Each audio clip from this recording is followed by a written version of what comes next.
मेरी आवाज़ का कंफर्म कर दीजिए बेटा, आवाज़ आ रही है सबको? ओके फाइन, ठीक है। अच्छा ये कल हम वैसे ज्योमेट्रिक सीरीज कर रहे थे और उसको आगे कंटिन्यू करेंगे इनफाइनाइट ज्योमेट्रिक सीरीज को, लेकिन ये एक सवाल रह गया था, यानी दो टर्म्स अगर हमें जीपी की दी हुई हो, डायरेक्ट कॉमन रेशियो निकालना हो तो किस तरह से करेंगे, ये एक सवाल कर लेते हैं। और फिर कॉमन रेशियो का भी इसमें सवाल हो सकता है, और इसमें ये भी हो सकता है कि दो टर्म्स देके कोई टर्म पूछ रहे हैं तो उसको हम थोड़ा कम स्टेप्स में किस तरह से कर सकते हैं। जैसे आपको याद होगा बेटा, हम एपी के अंदर करते थे ऐसा। तो करना बेसिकली ये देखें, आप और कीजिए, जब हम एपी में होते थे, जैसे मैं एपी की एग्जांपल लूँ आपसे आपसे लेट सपोज T3 जो है हमें दिया हुआ है, एपी की बात कर रहा हूँ। Let suppose T3 is given to you 2/3 और T9 दिए हुए मिसाल के तौर पर मुझे 4। अब इसमें जो है ना हम कॉमन डिफरेंस कैसे निकालते थे, डायरेक्ट डायरेक्ट की बात करूँ। देखिए मैं बैकग्राउंड की अगर थोड़ी सी बात करूँ तो T3 अगर मुझे एपी की चाहिए तो ए प्लस 2D है ना, ये है ना बेटा। और अगर मैं नाइन्थ टर्म निकाल रहा हूँ तो ए प्लस 8D है, ये है मेरा बैकग्राउंड। और मैं डायरेक्टली कैसे करता था कि भाई मुझे अंदाज़ा है कि ये चीज़ें ऐड हो रही है, तो उसका एंटी या ऑपोजिट क्या है, सब्ट्रैक्शन। तो 9 में से मैं 3 निकालता था, है ना, 9 - 3, और उसे डी से मल्टीप्लाई करा देता था। और राइट साइड पे जो नंबर थे उनको भी इसी ऑर्डर में कि 9 वाली पहले है तो 4 पहले, और थर्ड टर्म बाद में तो 2/3 बाद में, ठीक है ना। अच्छा 9 - 3 6 आ गया, और ये इधर आके डिवाइड करके मुझे कॉमन रेशियो मिल जाएगा। और ये मैं बैकग्राउंड के चक्कर में नहीं पड़ रहा, ये मैं डायरेक्ट कर देता था, याद है बेटा। एपी के अंदर अगर आपको ये तीन टर्म्स, दो टर्म्स इस तरह से दी हुई हों और डायरेक्ट हम कॉमन रेशियो निकालते थे, याद है बेटा किस तरह से करते थे। बस ये आपका कॉमन डिफरेंस आ जाता था, कॉमन डिफरेंस आ गया, ठीक है बेटा, ये याद है सबको। जितने स्टूडेंट्स अभी आए हैं वो भी ज़रा कंफर्म कर दें। एपी के अंदर हम इस तरह से कॉमन डिफरेंस निकालते थे बेटा, ठीक है। अशर, फजर, हमजा, अदनान, किन्जा एंड मोहम्मद अयान, है ना। तो ये हमारी एपी की बात थी। अब जीपी के अंदर अगर ये चीज़ एप्लीकेबल है तो वो बात कर लेते हैं हम। बिल्कुल ये जीपी में एप्लीकेबल है बेटा, और जीपी में भी हम इस तरह से डायरेक्टली कॉमन रेशो कम से कम डायरेक्ट निकाल सकते हैं, आप करेंगे ये। देखें बात है बैकग्राउंड की, अगर आप कॉन्सेप्चुअली क्लियर है, फॉर्मूलाज वगैरह आपको अच्छी तरह से अंदाज़ा है कि फॉर्मूला किस पैटर्न पे चलते हैं फॉर्मूलाज। देखिए इसमें क्या होता था बेटा, ऐड होते थे ना, तो उसका ऑपोजिट हमने किया माइनस। अब इसमें क्या होता है बेटा, कोई बताएगा इसमें क्या। टीएन का जो जीपी का फॉर्मूला होता है उसमें ऐड होते हैं multiply, terms are being multiplied with each other. और हाँ मल्टीप्लाई होते हैं सिंपल है ना, तो मल्टीप्लाई का ऑपोजिट बेटा डिवाइड होगा ना, मल्टीप्लाई का एंटी ऑपोजिट डिवाइड। तो हमने क्या किया, एक टर्म आपको आगे की दी होगी, एक टर्म पीछे की दी होगी, यानी तो जो ज़्यादा वाली टर्म है, यानी जिसमें एन की वैल्यू ज़्यादा है, ये T10 है, ये T7 है, वैसे तो आप कोई भी डिवाइड कर दे कोई मसला नहीं है। आर आर इससे डायरेक्ट निकलेगा बेटा, किस तरह से, दोनों को डिवाइड किया हमने, सही। अब बैकग्राउंड में थोड़ा सा समझाता हूँ, फिर मैं इसको डायरेक्ट करने की कोशिश करूँगा। देखिए T10 अगर मैंने निकाला तो ए आर की पावर 9 और डिवाइड में करूँगा ए आर पावर 6, है ना, ऐसे ही है ना। अगर मैं टर्म निकालता हूँ ए और आर की फॉर्म में, लेकिन मैं वो कर नहीं रहा, मैं इसको डायरेक्ट ही कर देता हूँ। आप करेंगे ये, देखिएगा यहाँ पर आर लिखा है लेफ्ट साइड पर, और उसकी पावर्स देखिए कैसे एडजस्ट होगी। इसकी ये कौन सा सबस्क्रिप्ट था बेटा, T10, तो इसके सबस्क्रिप्ट में 10 था। ये 7 टर्म थी, इसके सबस्क्रिप्ट में 7 था। तो मैंने इन दोनों नंबर्स का डिफरेंस लिया है, क्योंकि देखो बैकग्राउंड पे क्या हो रहा है, आर की पावर ऊपर आएगी 9 और यहाँ आएगी आर की पावर 6, दोनों का डिफरेंस लेंगे तो वही बनेगा जो यहाँ अभी बन रहा है 10 - 7, क्योंकि डिवाइड में तो ऊपर आएगा तो पावर माइनस हो जाएगी ना, सबस्क्रिप्ट पावर। और ये जो नंबर्स हैं, जो T10 पहले लिखा है वो पहले बेटा, डिवाइड बाय T7 128/81 वो बाद में। अब इसको आप रेसिप्रोकल किया, मल्टीप्लाई हो गया बेटा। अब R³ इज इक्वल टू 8/27, है ना। और ये मेरे पास आंसर आ गया।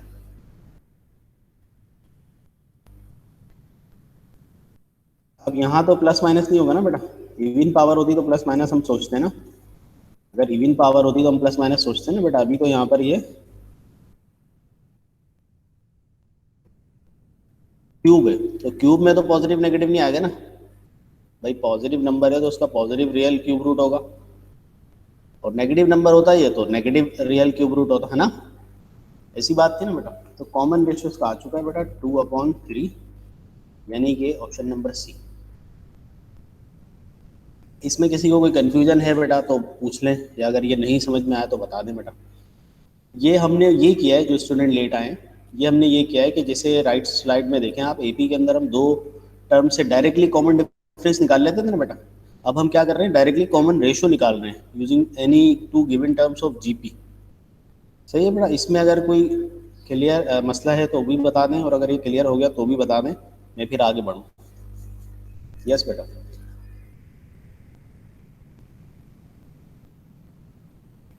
ठीक है, सिंपल सी बात है, इसमें कोई इतनी रॉकेट साइंस है नहीं, आसान है। और मैं एक सवाल अब आपको दे रहा हूँ, थोड़ा सा नंबर्स वो हैं, लार्ज लार्ज नंबर हैं थोड़े से, लेकिन कोई मसला नहीं है, प्रैक्टिस मेक्स परफेक्ट। तो वो मैं एक्सपेक्ट करूँगा कि आप लोग सब ट्राई करें। ये सामने रहने दूँ मेथड आपके, या ये हटा दूँ, जैसे आप बोले, क्या कहते हैं, अभी तो पहला ही सवाल है। ये क्या करें, ये मेथड जो पहला वाला मैंने डिस्कस किया, ये ऐसे ही रहने दूँ, या बिल्कुल ब्लैंक स्लाइड पे चला जाऊँ, बोले बेटा कैसे करना है, खुद से कर लेंगे आप लोग, या नहीं ये सॉल्यूशन देखना देखना पड़ेगा, बताएं जल्दी बताएं भाई।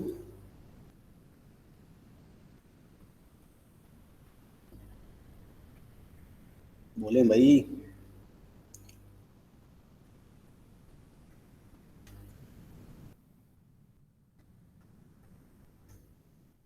ये सवाल है,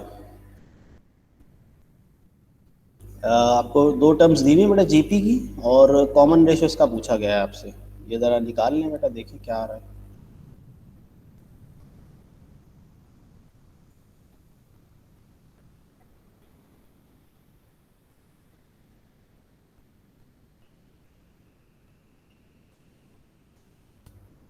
कैलकुलेट कीजिएगा बेटा थोड़ा जल्दी लेकिन।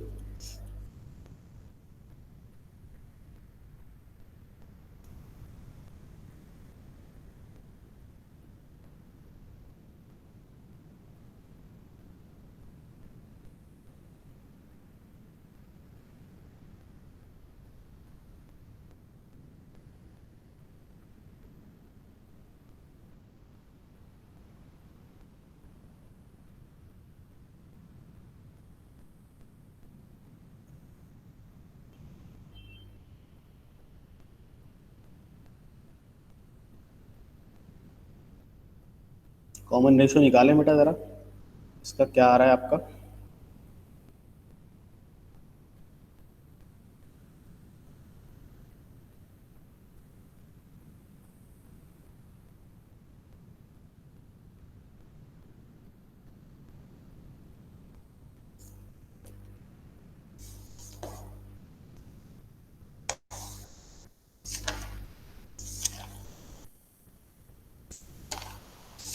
बेटा कॉमन रेशियो निकालना है इसका, सही है, जल्दी से करें ज़रा।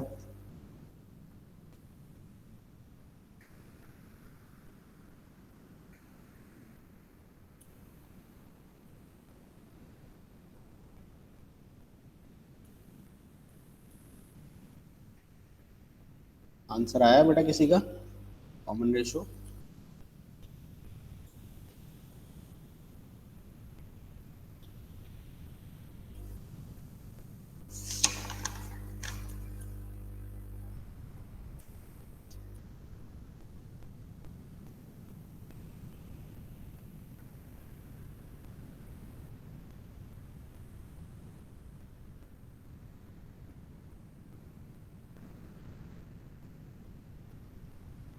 बोले बेटा आ रहा है आंसर, समझ में आ रहा है क्या हो रहा है।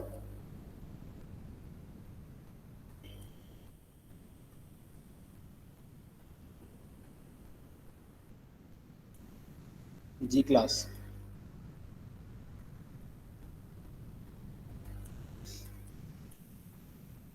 एतजाज, तुम बताओ क्या हो रहा है। आ रहा है नहीं? अशर, बरीरा, फिज़ा, हमजा, अदनान, जवेरिया, इंजा, मिशाल, मईशा, हुसैन एंड सैयदा अनीश। एतजाज तुम बताओ, हो रहा है नहीं हो रहा ये? एतजाज,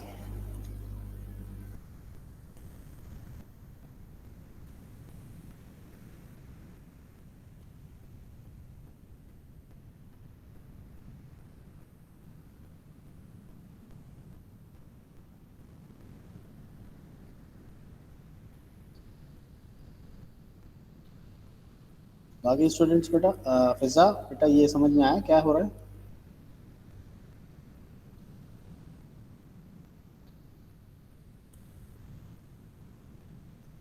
फिज़ा आप बताइए।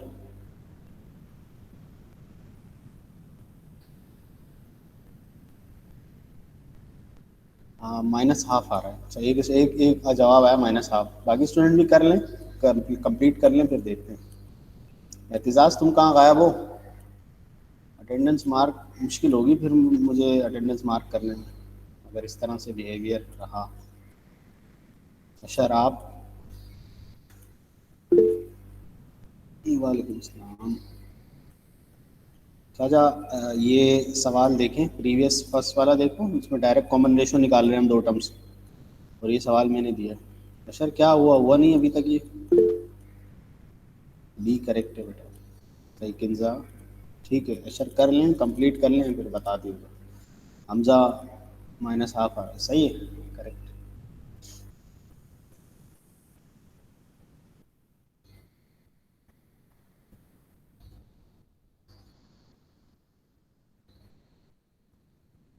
देखो मेथड वही लगा रहे हैं प्रीवियस वाला, कि ज़्यादा वाली टर्म को हम कम वाली टर्म से डिवाइड करें, तो आर की पावर क्या आ जाएगी? वहाँ एपी में कोफिशिएंट बनता था, और यहाँ पावर में 15 - 3 यानी कि 12, और ये 15 वाली टर्म पहले रखी तो 3/8192 पहले, ये डिवाइड तो डिवाइड मल्टीप्लाई हो जाएगा 2/3। क्या आ रहा है बेटा? 4096। बाकी सारा काम आगे कैलकुलेटर का है।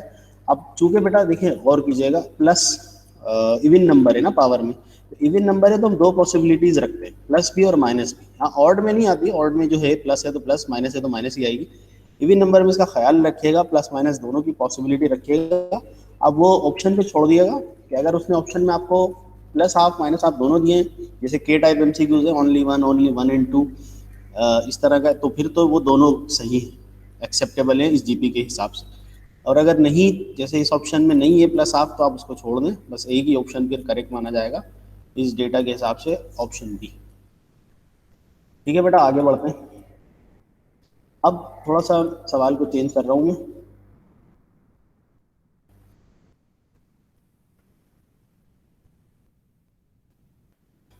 कहीं ना, किसी का कोई सवाल तो नहीं है ना इसमें? फिजा यही आंसर आ रहा है ना, बी?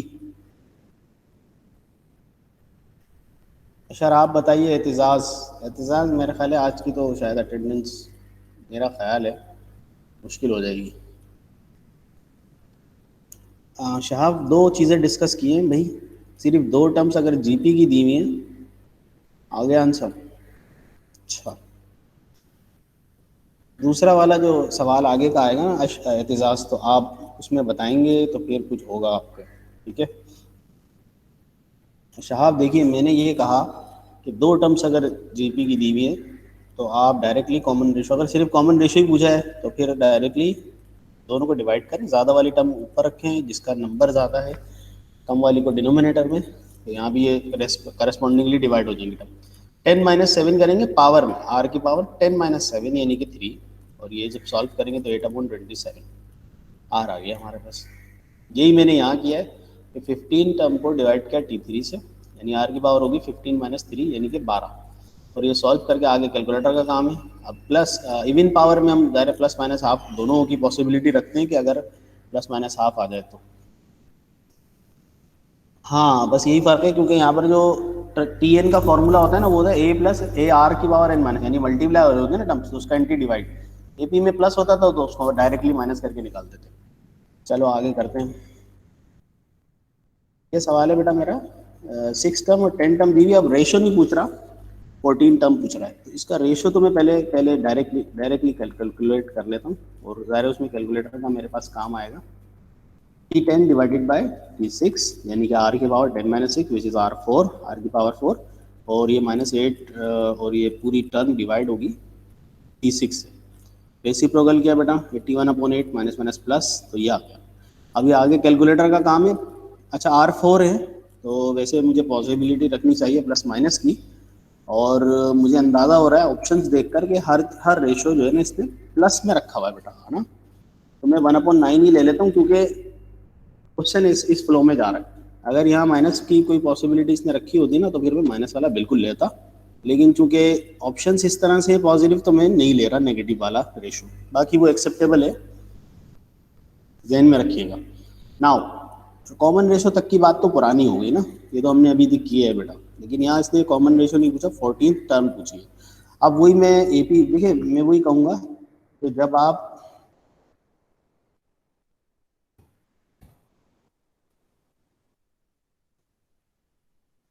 एपी या जीपी कुछ भी पढ़ रहे होते हैं, तो बेसिकली क्या होता है, देखिए कॉन्सेप्ट वही है, फॉर्मूलाज या उसकी जो सॉल्व करने का या वो है, वो थोड़ा सा डिफरेंट बिल्कुल हो सकता है, लेकिन कॉन्सेप्ट वही का वही है। देखिएगा मैं क्या करना चाह रहा हूँ, 14 टर्म यानी 14th लोकेशन पे जाना चाह रहा हूँ, लेकिन आप इतनी मेहनत मत करें। आप ये देखें कि 10th लोकेशन पर तो ऑलरेडी आप पहुंचे हुए हैं ना बेटा, भाई ज़्यादा ये है ना, कम ये, 10th लोकेशन पर आप ऑलरेडी हैं। आप एक बार 8 से मल्टीप्लाई करेंगे तो 11 टर्म आ जाएगी, फिर 8 से मल्टीप्लाई करेंगे तो 12 टर्म आ जाएगी, फिर 13, 14 आ गई टर्म। तो मैं 10th लोकेशन पर, सॉरी आर की पावर 5 में 4, सॉरी 4, सही।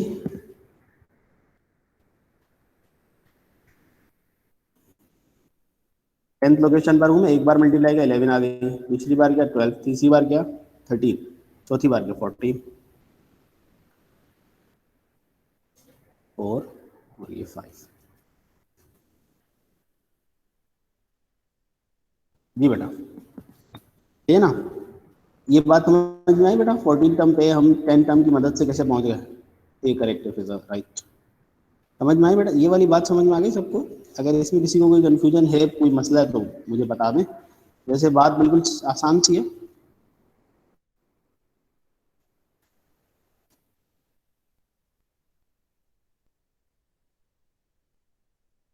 तो कॉमन रेशियो मेरा 1/9 है बेटा, इससे मल्टीप्लाई करके ये आंसर आ गया। अब जिस तरह आंसर दिया, बस पूरा ही सॉल्व कर दिया आंसर न्यूमेरिकल, उसको देख लेंगे, कैलकुलेट करके देख लेंगे, ये हमारी बात हो गई बेटा। अच्छा, इससे इसी के अंदर में एक चीज़ आपको बता दूँ, वो रिक्वायर्ड नहीं है। मिसाल में उसमें T3 पूछा होता बेटा, आप क्या करते हैं, थर्ड टर्म पूछिए। अच्छा, थर्ड टर्म 6 टर्म से भी जाना चाहें आप, या 10th टर्म से जाना चाहें, लेकिन वो है उससे पहले, बाद में नहीं, बाद में आती है तो मल्टीप्लाई।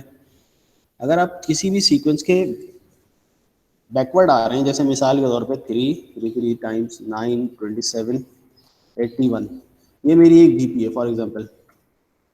अगर मैं आगे जा रहा हूँ तो कॉमन रेशियो से मल्टीप्लाई है ना बेटा, लेकिन मैं वापस आऊँगा तो डिवाइड करूँगा ना बेटा। जी बिल्कुल, इज राइट। एक बार डिवाइड बेटा, ये T6 मेरे को, मैं मुझे पता है ना T6, तो बेटा एक बार डिवाइड करूंगा तो T5 पे पहुंचा, दो बार डिवाइड किया तो T4 पे पहुंचा, तीसरी बार डिवाइड करूंगा ना तो T3 पे पहुंच जाऊंगा। सही है ना, तो बस ये मुझे बात क्लियर करनी थी। और T3 इस तरह से बहुत आसानी से निकल जाएगी, देखिएगा ज़रा। T जो ये मुझे निकालना है, T3 मुझे कैलकुलेट करना है बेटा T6 की मदद से।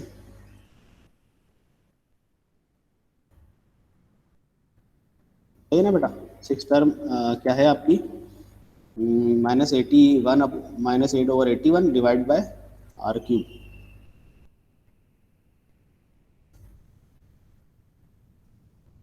ये डिवाइड है बेटा, इसको रेसिप्रोकल करेंगे तो मल्टीप्लाई हो गया 9 का क्यूब, और ये जब सॉल्व होगा पूरा तो -72। जी बिल्कुल साहब, यही रीज़न है। सही है, मुझे बाकी स्टूडेंट कंफर्म कर दें बेटा।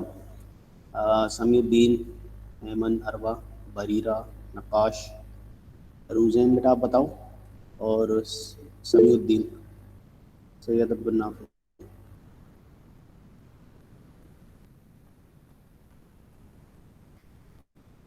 ठीक है, ये है आसान, कोई इतनी मतलब मुश्किल नहीं है, बस थोड़ी सी प्रैक्टिस है।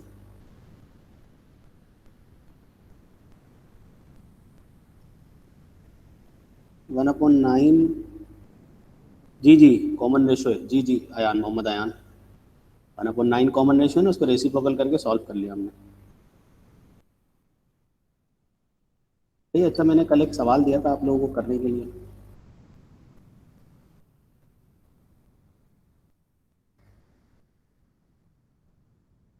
ये सीरीज सीरीज का सवाल है, ज्योमेट्रिक सीरीज का सवाल है, ये कल दिया था मैंने, बल्कि नहीं, ये वाला नहीं दिया था,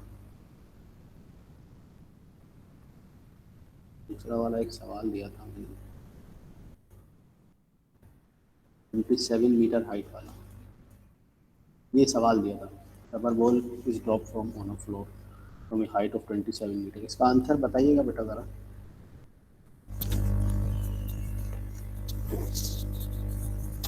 लॉजिक वगैरह सब कल वाली है, आंसर बता दीजिएगा। 125 आ रहा है।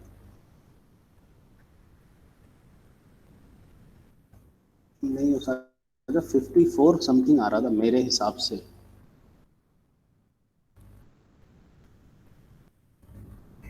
53.99। मैं ये शेयर कर रहा हूँ, देख लीजिएगा।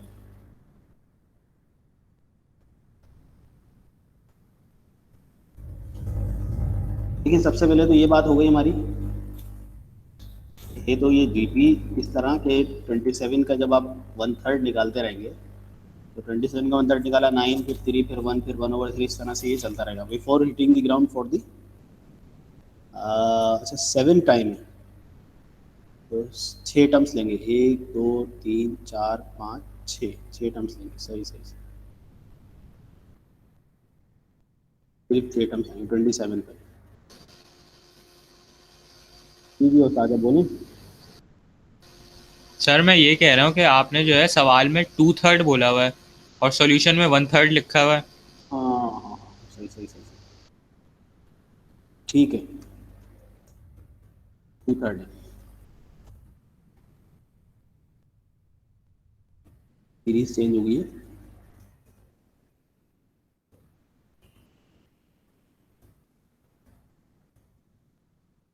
2/3 बिल्कुल।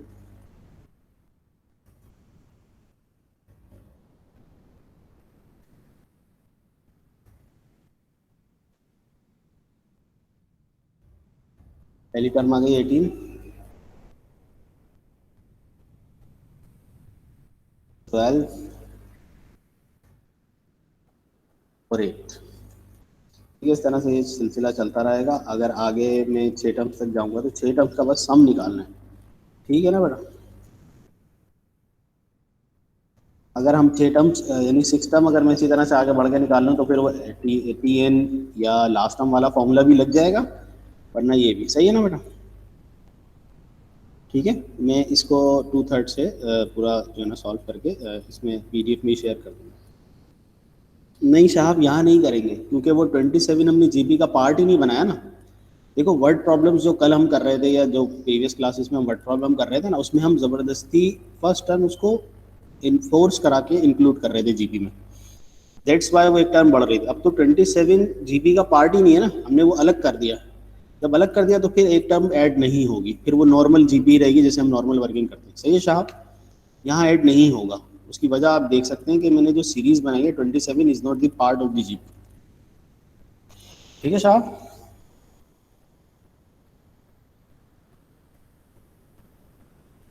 क्योंकि कल वाली आप ज़रा गौर करो ना, कल जो मैंने डायग्राम आपको बना के शो की थी, वो तो कल वाले सवाल की डायग्राम है, लेकिन चलो वो यहाँ सिर्फ समझाने के लिए बता रहा हूँ कि 24 is was the distance which was covered only once, remaining all the distances of the previous pole are covered twice. देखो 24 प्रीवियस सवाल की बात है, इसमें 27 है, ये ऐसे गिराया है ना, ये हाइट जो है ये एक बार कवर हुई बस, उसके बाद बाउंस हुआ तो वो सेम डिस्टेंस यानी 18 अब हाइट पर 18 इंच पर अबव जाएगा, फिर वापस 18 इंच बिलो आएगा ना। तो 24 को छोड़ के बाकी सारे डिस्टेंसेस 2 बार कवर हुए थे, इस ये वजह थी। सही है ना। तो ये इसमें भी यही है, कुछ बस सेम ही क्वेश्चन था, डेटा चेंज था, इसका, common ratio first term change थी। सही साहब।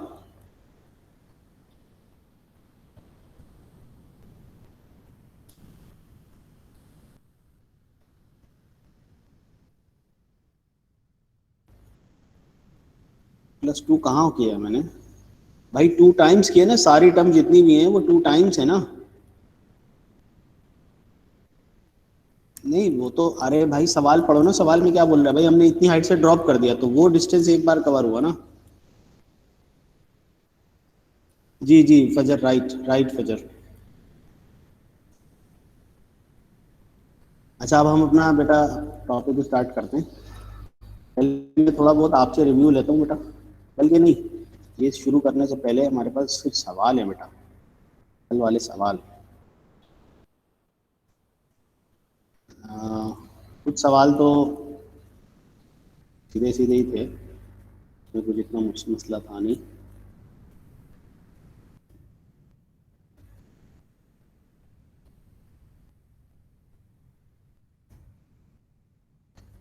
अगर किया है बेटा,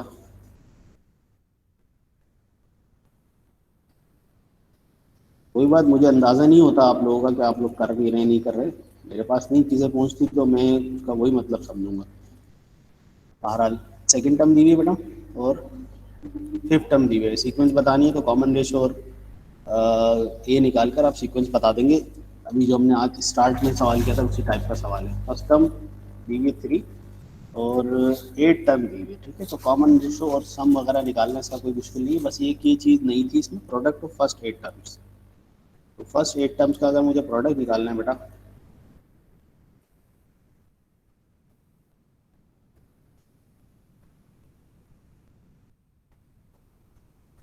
क्या होगा? पहली टर्म ए होती है, फिर उसके बाद ए आर होती है, आर स्क्वायर, इस तरह से ये कहाँ तक जाएगा बेटा? 8 टर्म है तो ए आर पावर 7 तक जाएगा बेटा, सही है। 7। अब ये ए जो है वो 7 टाइम्स है, यानी इसकी पावर 7, और आर की पावर कितनी हो जाएगी बेटा? 1 + 2 + 3, 7 तक ऐड हो गई, ठीक है। अब ये सब सिर्फ इनको ऐड करना है, और ए और आर तो आपके पास हो गई तो वो लगा देंगे, सही है बेटा, ठीक है ना? ये आप लोग करेंगे। क्वेश्चन 3 बिल्कुल सीधा सा सवाल था, सम निकालना था, डायरेक्ट फॉर्मूला बेस्ड क्वेश्चन है। क्वेश्चन 4 भी वो सिर्फ सम करना था 20 टर्म्स का, सही है ना बेटा?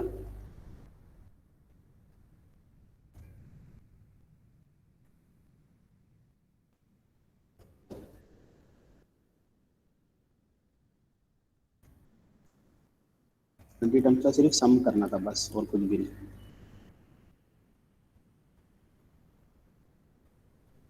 ये है क्वेश्चन नंबर 5 बेटा। सवाल कुछ पता है क्या है ये? सवाल क्या है, किसी को आइडिया है बेटा? सवाल ज़रा, जिन्होंने अभी तक ये सवाल ही नहीं देखा वो ज़रा सवाल देख लें। Question 5 is very interesting question. जी साहब, मैं आज के, असल में मैं आज जब इसको शेयर करूँगा ना, इसके सॉल्यूशन के साथ इसके आंसर भी शेयर कर दूँगा। अब जिन्होंने नहीं किया तो डायरेक्ट सॉल्यूशन देखना थोड़ा ख़तरनाक होता है, फिर आपकी जो सोचने की सलाहियत है ना वो ख़त्म हो जाती है, क्योंकि आप जब सवाल पर नहीं सोचते तो फिर आपको बस यही मिलता है, बस सॉल्यूशन मिल जाए कहीं से। सोचना वोचना कौन इतना मुश्किल काम करेगा। सवाल ज़रा बेटा, सारे स्टूडेंट ज़रा सवाल पढ़ लें और मुझे बताएं कि सर ये बात हो रही है इसमें।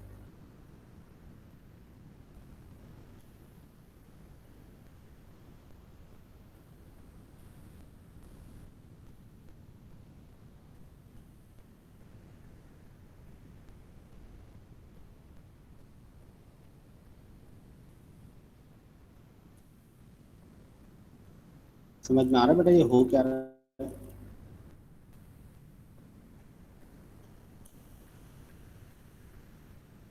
मैं समझा देता हूँ।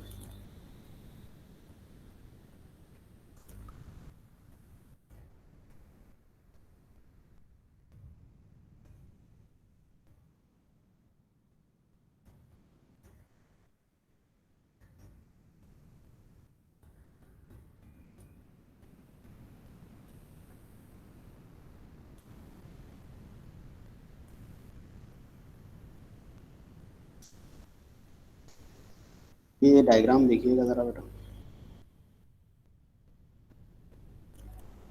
ये कोई डिज़ाइन नहीं है, ये इस डायग्राम को मैथमेटिकल फॉर्म में कन्वर्ट किया है। एक स्क्वायर की साइड है 1 बेटा, ठीक है। ये साइड 1 है, आउटर मोस्ट। एक लाइन ड्रॉ की between them connecting adjoining sides with their mid points. ये मिड पॉइंट है इसका, ये मिड पॉइंट है, ये मिड पॉइंट है, ये ट्रायंगल सॉरी स्क्वायर बना दूसरा। और फिर इस प्रोसेस को दोबारा से रिपीट किया इस वाले सेकंड वाले स्क्वायर से। ये मिड पॉइंट है, ये मिड पॉइंट है, ये मिड पॉइंट, इससे मिड पॉइंट से मिलाया। फिर ये मिड पॉइंट है इसका, ये मिड पॉइंट से मिला के दूसरा स्क्वायर बनाया, और फिर ये स्क्वायर बनाया। सही है ना बेटा? समझ में आ गया ये हो क्या रहा है? Square with in square with in square with in square, ये करना चाह रहे हैं ये। मतलब डायग्राम से कुछ समझ में आया बेटा? पिज्ज़ा आप बताओ बेटा। 1 यूनिट है ना, 1 यूनिट है ना, ये देखिए इसकी जो लेंथ है ना बेटा, इसकी जो डायमेंशन है 1 है, ये डायमेंशन 1 है। सही। अब इसके बाद डायमेंशन ऑब्वियसली चेंज होती रहेगी, लेकिन ये डायमेंशन यानी इसकी लेंथ ये 1 है, तो each of the side will be of length 1। ये बात है। ये हो गई हमारी बात डायग्राम से रिलेटेड। ठीक है, डायग्राम में किसी को कोई कंफ्यूजन तो नहीं है बेटा?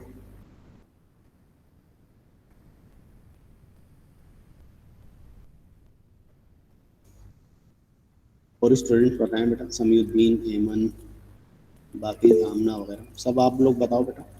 ठीक है, ये तो चले आधी बात हो गई हमारी डायग्राम से रिलेटेड, जो ये बोलना चाह रहे थे। अब आगे क्या कह रहे हैं? ये प्रोसेस चलता रहा 20 टाइम बनाना पॉसिबल नहीं है, लेकिन मैंने एक दो एग्जाम्पल से आपको समझा दिया ये बोलना क्या चाह रहा है। ये बात हो गई हमारी सिर्फ डायग्राम से रिलेटेड। अब समझिएगा बेटा ये क्या हो रहा है। Calculate the sum of the areas. अच्छा अच्छा, इनफाइनाइट का वर्ड हटा दें, ये मुझे कल एक स्टूडेंट ने बताया था, असल में मैं कल इसको चेंज नहीं कर सका। ये इनफाइनाइट नहीं है। Calculate the sum of the area of the squares, यानी जो 20 मरतबा ये प्रोसेस आपने रिपीट किया ना, तो 20 स्क्वायर्स का जो भी एरिया बन रहा है वो सम सम कर दें उसको। सही है बेटा? ये करना चाह रहे हैं।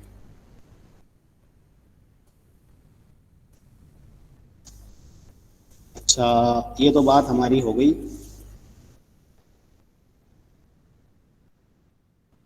समझने की। अब बात करते हैं बेटा, पहली वाली जो हमारे पास साइड है वो तो 1 है, तो यहाँ पर मैंने फर्स्ट टर्म ले ली 1। ठीक है। अच्छा, अब थोड़ा पाइथागोरस थ्योरम का काम है बेटा। तब मैं इस राइट ट्रायंगल को कंसीडर करूंगा, इस वाले राइट ट्रायंगल को, तो ये साइड होगी 1/2, ये भी 1/2 है ना, टोटल लेंथ 1 है ना, ये हाफ ये हाफ। अब ये मुझे निकालना है बेटा, ये मुझे उससे ही निकालना है।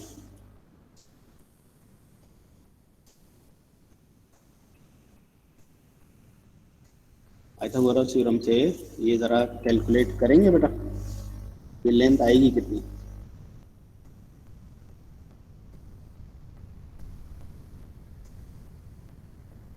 यस बेटा,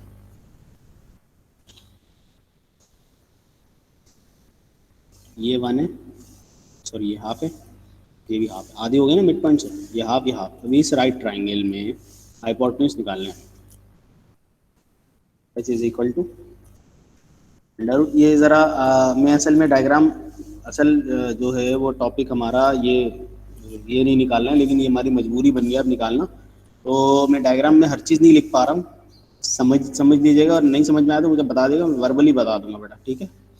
ये टोटल लेंथ 1 थी ना बेटा, square sides of a square is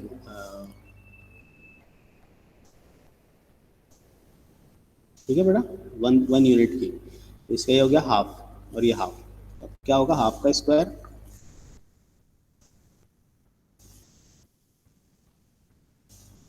ऐसे ही है बेटा।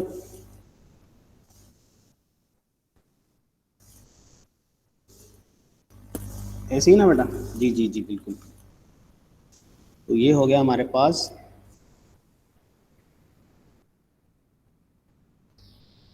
2 times, this is the right under root 2/2,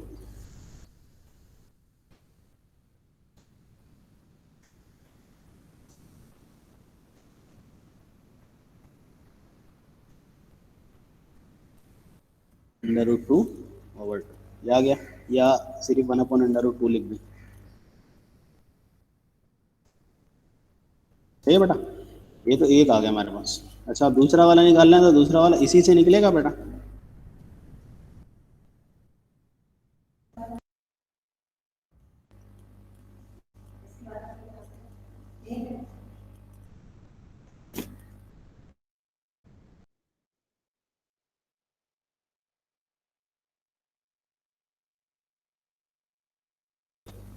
ठीक है ना बेटा, ये तो हो गई हमारी बात इससे एक हाइपोटेन्यूज से रिलेटेड। ये हाइपोटेन्यूज यानी ये वाली टोटल हमारे पास लेंथ आ गई ना बेटा। मैं अभी सिर्फ साइड्स बना रहा हूँ, एरिया बाद में निकालेंगे, कॉमा। अच्छा, अब ये तो हो गई हमारे लिए। अब ये वाली हाइपोटेन्यूज निकालनी है इस वाले की, तो वही बात कि जो भी आपके पास लेंथ आई है उसका आधा कर दें आप, और दूसरे वाले यानी चलिए इसको x1 बोल देता हूँ, और दूसरे वाले की हाइपोटेन्यूज निकल जाएगी। h इज इक्वल टू, पूरा ये प्रोसेस रिपीट होगा बेटा, है ना, पूरा प्रोसेस रिपीट होगा, लेकिन अब ये जो है ना हमारे पास, बस इसका हाफ कर देंगे आप, ऐसे ही है ना। ये 1/2 और अंडर, ये 2 बार आ जाएगा, ठीक है।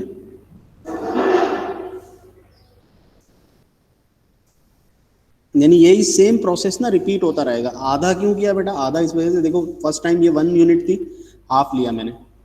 ये अब ये वाली जो ये वाला जो दूसरा वाला सेकंड स्क्वायर है, इसकी जो लेंथ आई वो 1/√2 आई एक साइड की। अब जब मैं इसकी ये निकालना चाहूंगा तो इसका हाफ लूंगा ना बेटा, 1/√2 का हाफ, ठीक है, ये वाला हाफ। तो 1/√2 तो इस वाले की टोटल लेंथ है ना, मुझे तो इतनी सी चाहिए बस, तो 1/2√2, 1/2√2। तो ये मेरे पास जो फाइनली बना, ये हाइपोटेन्यूज आ जाएगी सेकंड वाले की, ठीक है बेटा। फर्स्ट वाले की आ चुकी है, अब सेकंड वाले की निकालूंगा। बस मुझे 3 टर्म्स चाहिए, 3 टर्म्स, वैसे 2 से भी निकल जाता, हाँ 3 टर्म 2 से भी निकल जाएगा, कोई ऐसा मसला नहीं है, 2 से भी निकलेगा।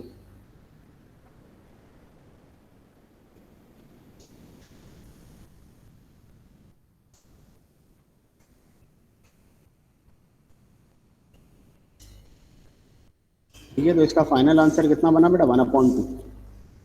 ये मैंने यहाँ पर लिख दी साइड्स, ठीक है, ये तो हो गई साइड्स। ये बात बेटा अगर ये नहीं समझ में आ रहा है तो ये दोबारा से आप रिपीट कर लेना, रिकॉर्डिंग में देख लेना। और अगर बहुत ज़्यादा कोई कंफ्यूजन हो रही तो अभी पूछ लो, बिल्कुल। यस बेटा, ये तो साइड्स आई हैं मेरे पास, सही है, दीज आर दी साइड। जो प्रीवियस वाले के लिए, यानी जैसे ये है हमारे पास, इन साइड से, प्रीवियस वाली साइड से हमने हाइपोटेन्यूज निकाली, जो कि नेक्स्ट वाले स्क्वायर की साइड से, ये तो साइड्स है ना बेटा, मैं लिख देता हूँ।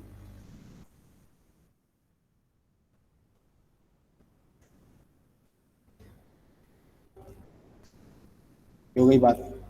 अच्छा, अब क्या करना है, मुझे एरिया निकालना है ना बेटा। तो आप क्या करेंगे बेटा, एरिया निकालने, एरिया किस तरह से निकाल स्क्वायर का, याद है, साइड इंटू साइड होता है ना बेटा, है ना।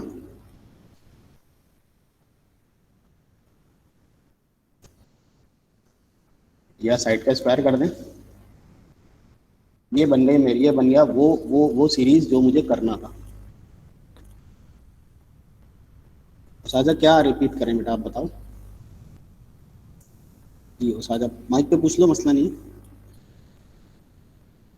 सर आपने साइड्स कैसे कैलकुलेट करी? देखो देखो, मैं दोबारा बता रहा हूँ, और उन स्टूडेंट्स की बिहाफ पर भी तुमने सवाल पूछ लिया जो मतलब नहीं पूछ पा रहे थे। देखो ये है लेंथ 1 ना, ये दिया हुआ 1, अब मुझे ये चाहिए, तो ये there is a right angle, join किया आपने मिड पॉइंट से सबको कनेक्ट किया, तो मिड पॉइंट से कनेक्ट करने का मतलब ये 1 जो है हाफ हो जाएगा, तो ये लेंथ हाफ, ये भी हाफ। तो अब इस हाफ और इस हाफ से मैंने ये निकाला, पाइथागोरस थ्योरम से हाइपोटेन्यूज निकाली, 1/√2 ये लेंथ आई, ठीक है। और साथ यहाँ तक ओके, 1/√2, मुझे कंफर्म करते रहो, माइक पे बता दो। ओके, अब जी ये हो सर। गई मेरी बात, हाँ ये हो गई, हाँ इस वाले फर्स्ट वाले स्क्वायर के लिए हाइपोटेन्यूज मेरी इस हिसाब से हाइपोटेन्यूज थी, लेकिन इस सेकंड स्क्वायर के लिए वो साइड थी। नाउ कैलकुलेटिंग दिस साइड, ये जो तीसरा वाला स्क्वायर है इसकी साइड निकालनी है, तो भाई इस ये जो 1/√2 आया है इसका आधा कर दो, क्योंकि ये टोटल का हाफ होगी ना, ये हाफ। तो 1/2√2, 1/2√2 इसके स्क्वायर्स करके ऐड कर दिया, तो हाइपोटेन्यूज आ गई। ये हाइपोटेन्यूज है ना 90 डिग्री के सामने, हाफ आए, तो 3 टर्म्स इनफ होती है, वैसे तो 2 ही इनफ थी, क्योंकि मुझे कंफर्म था कि ये जीपी बनेगी। 3 टर्म्स फिर भी हमने निकाल ली। अच्छा, ये है साइड्स, लेकिन वो कह रहा है एरिया, एरियाज का सम चाहिए, एरियाज का ना। तो एरिया कैसे निकलता है, आ जाओ, एरिया ऑफ स्क्वायर, साइड का स्क्वायर होता है ना, क्योंकि सारी साइड्स ही उसकी इक्वल है, तो आप सिर्फ साइड का स्क्वायर कर दो, चाहिए ना बेटा। क्लियर हो गया? बस ये अब ये कंफर्म दीजिए बेटा, आप कॉमन रेशियो चेक कर लेना। तो एस मुझे कितना निकालना है बेटा? 20 टाइम्स। तो 20 का एस एन लगाना है, formula is equal to A R की पावर एन 1 - आर की पावर एन, कोई भी लगा दें, उससे कोई इशू नहीं है, ओवर 1 - आर। ठीक है, बस S20 लगाना है और आपको आंसर मिल जाएगा। ये 20 है, ए की वैल्यू इसमें 1 है। कॉमन रेशियो इसका कितना बन रहा है? 1/√2 स्क्वायर, यानी 1/2, और यही 1/2 आ जाएगा डिनोमिनेटर। सही है बेटा, बस ये आंसर आ गया। फजर, ये समझ में आया बेटा आपको? आप बताऊँ।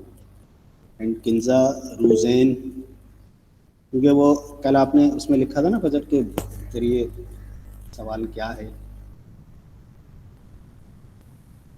सवाल बड़ा ज़बरदस्त था। इनफाइनाइट सीरीज़ का सम नहीं निकाला, वो इनफाइनाइट सीरीज़ में होता, मैंने इसको चेंज कर दिया था सवाल को ना, क्योंकि हमने इनफाइनाइट सीरीज़ पढ़ा नहीं था ना। 20 मरतबा ये हुआ रिपीट, तो 20 मरतबा का सम हमने, अच्छा इन की वैल्यू 20 लगा, इनकी वैल्यू 20।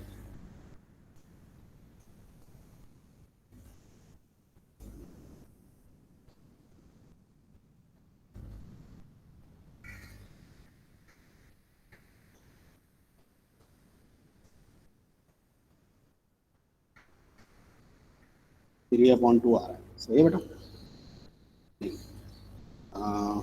पॉइंट्स में दिखाएगा 1.99 समथिंग आ रहा है।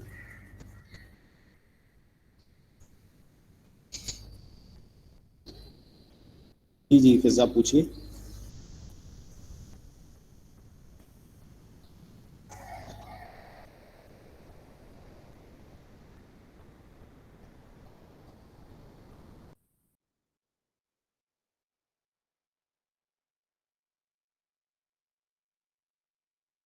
फिजा दोनों फॉर्मूलाज एक ही है, इसमें कंफ्यूजन की बात ही है। देखो मैं एक्सप्लेन कर देता हूँ आपको, देखिएगा। मैंने कल आपको ये बताया था कि अगर मैं इस वाले में से माइनस कॉमन लीजिए ज़रा, तो ये हो गया आर की पावर एन -1।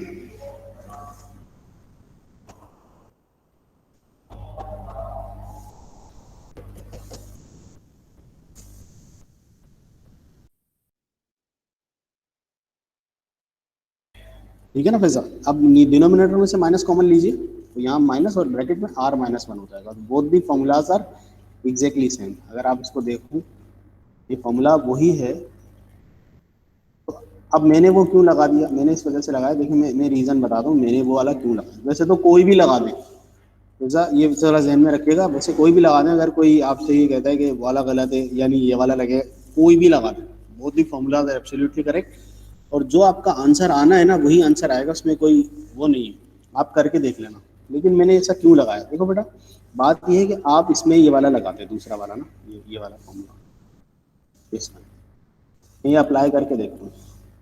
और आप इसमें मतलब सिर्फ ये देखिएगा कि मेरी जो कैलकुलेशन वाइज थोड़ा सा जो मेरा बढ़ रहा है ना, स्टेप्स थोड़े से जो बढ़ रहे हैं, वो देखिएगा। वो ये रहा है,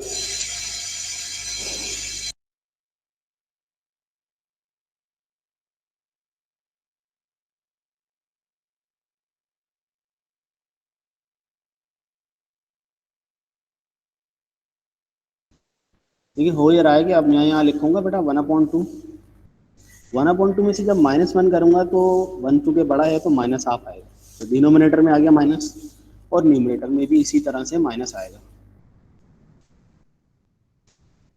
सही, डिनोमिनेटर में भी इस तरह से माइनस आएगा, क्योंकि ये क्वांटिटी कम है और ये -1 ज़्यादा है, तो यानी 1 ग्रेटर है ना इससे। तो यहाँ ऊपर माइनस, फिर नीचे डिनोमिनेटर में माइनस, तो दोनों में से फिर आपको माइनस कैंसिल करना पड़ेगा। बिला वजह के स्टेप्स बढ़ा रहे हैं। मैं इस वजह से कॉमन रेशो 1 से कम होता है तो ये वाला कोशिश करता हूँ लगाऊं, ये वाला। और अगर कॉमन रेशो 1 से ग्रेटर होता है तो ये वाला R⁻n-1 वाला।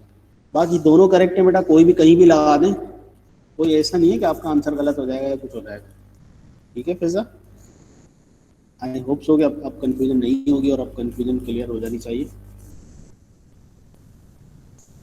चले ओके। अच्छा, इसके बाद जो सम दी सीरीज वाले सवाल थे वो सारे ही ओके थे सवाल। और सॉल्यूशन शेयर कर देता हूँ बेटा आपसे, जो स्टूडेंट्स ने किए।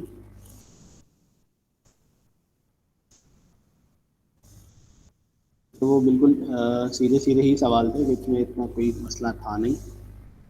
देख लीजिए, एक तो ये सम है, जितने भी मैंने सवाल दिए थे उन सबके ये सॉल्यूशन था।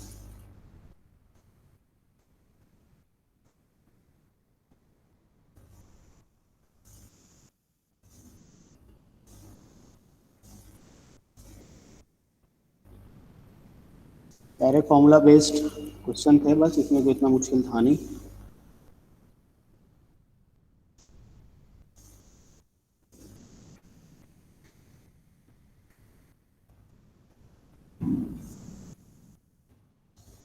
ये जो थोड़ा सा सवाल था बस सिंप्लीफिकेशन इसमें थोड़ी ज़्यादा थी। ये सवाल ये मुश्किल नहीं था, थोड़ा सा सिंप्लीफिकेशन इसमें ज़्यादा थी।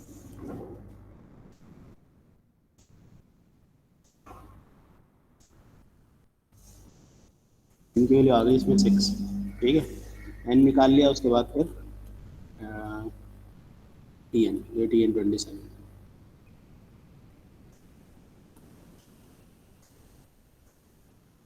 फजर, मैंने आपसे बेटा कल कहा था सवाल के लिए, तो are you ready for that question? Okay fine, एक मिनट में वो स्क्रीन शेयर कर देता हूँ।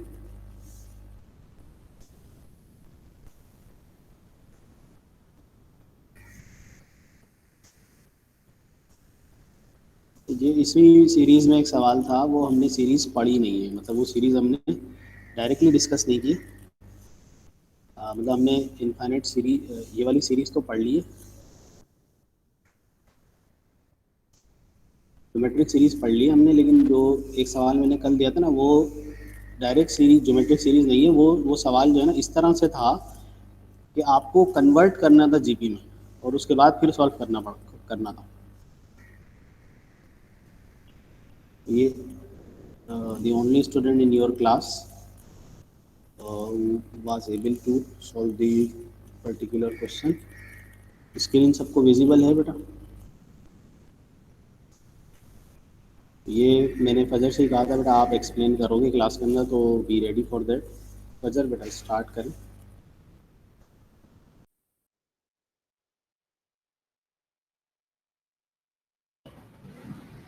Alright, so here you can see the question.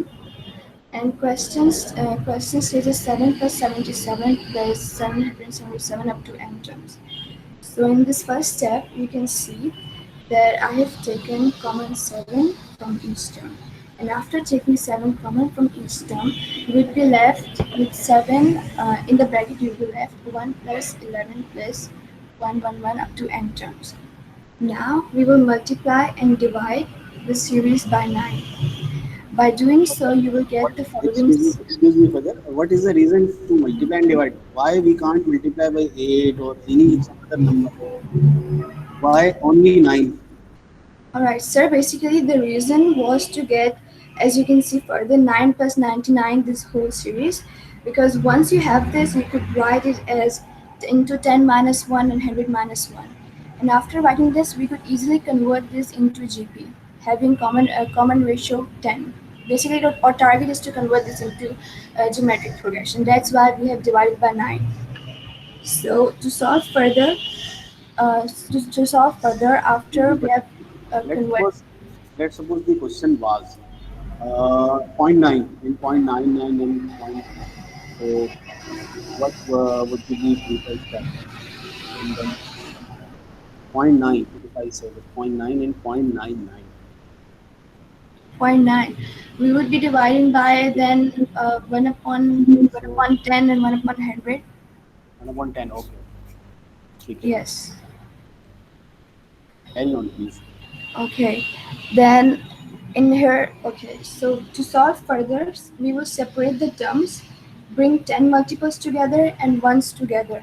And you can see that here are basically two brackets formed. One is GP. In GP bracket, you can see that first term is 10 and common ratio is also 10. We're going to apply the formula, plug in the values, and we will get the sum. While on the second bracket, you can see that 1 will go to n terms. So we could also substitute this bracket as n. So there would be minus n, and it would, yeah, and that's how you will, like, get out the sum of this question. That's how you will solve this question. Excellent, Fajar. Another question, if you would like to give the answer. If it would 2 plus 2 plus 2 plus 2 up till n terms, so what would be the sum? 2 plus 2. So this is 1 plus 1. So what would be the answer if it would 2 plus 2 plus 2 plus 2? If the question would be 2 plus 2 plus 2 up to n terms, we will follow the same procedure. But in the end, we will write, like in the place of 7, we will write 2 upon 9, maybe. I am talking about the sum of 2 plus 2. So if we take 2 common, then it would be the same series, 1 plus 1 plus 1 up till n terms, and obviously the sum of 1 plus 1 is n. So 2 into n would be the sum, means 2 times n. Okay? All right. Okay, that's fine, and thank you so much.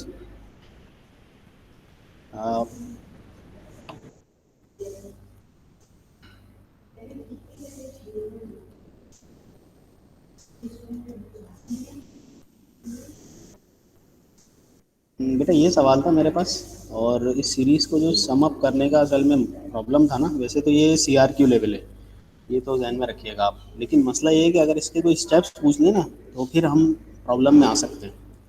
तो question number 6 था उसका, question 6 part 4, ये सवाल था बेटा, और इसमें बस यही था कि आप अगर इसको देखिए, एट द मोमेंट एक स्टूडेंट ने लिखा भी कि सर ये GP नहीं है, तो GP नहीं है तो मैंने इसको, उन्होंने स्किप कर दिया वहीं पर। तो प्रॉब्लम ये था इसमें कि दिस इज़ मतलब ऐसा सवाल है ये जिसमें हम डायरेक्टली तो नहीं देख रहे ये GP, लेकिन इसको हम कन्वर्ट कर सकते हैं कुछ स्टेप्स वगैरह परफॉर्म करके GP में। तो ये इसका एक यूनिक वो है, वे है जिसके ज़रिए से directly it is not a GP, directly आपको GP नहीं गिवन, लेकिन आप बाद में इसको कन्वर्ट कर सकते हैं। ये इस सवाल की यूनिकनेस है, सही ना बेटा? इसी वजह से इस सवाल को आप मतलब डिफरेंट बुक्स देखेंगे ना तो आपको ये सवाल मिलेगा कि डायरेक्ट कोई क्वेश्चन GP नहीं है, लेकिन कुछ स्टेप्स के बाद आप उसको कन्वर्ट कर पा रहे हैं GP में, सही ना बेटा? तो इसमें किस तरह से करते हैं परफॉर्म, वो ज़रा स्टेप्स ज़रा देख लीजिएगा। 1 प्लस 1 1।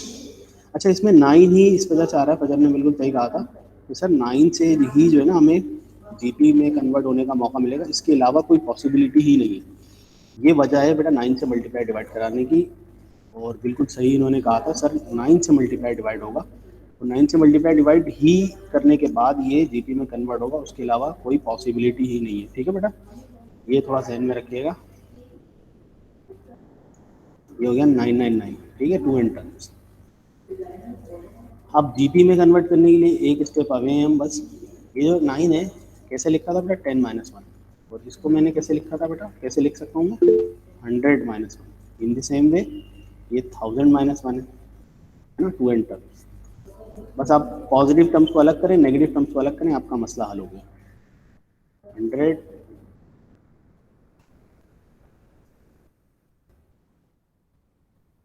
बेटा, और जो माइनस वाली टर्म्स उनको सेपरेट कर दें, बस मसला हल हो गया आपका।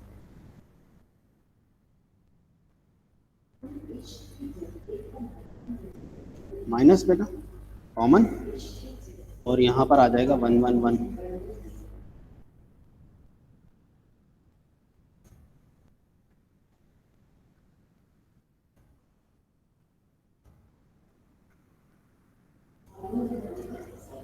सही बेटा,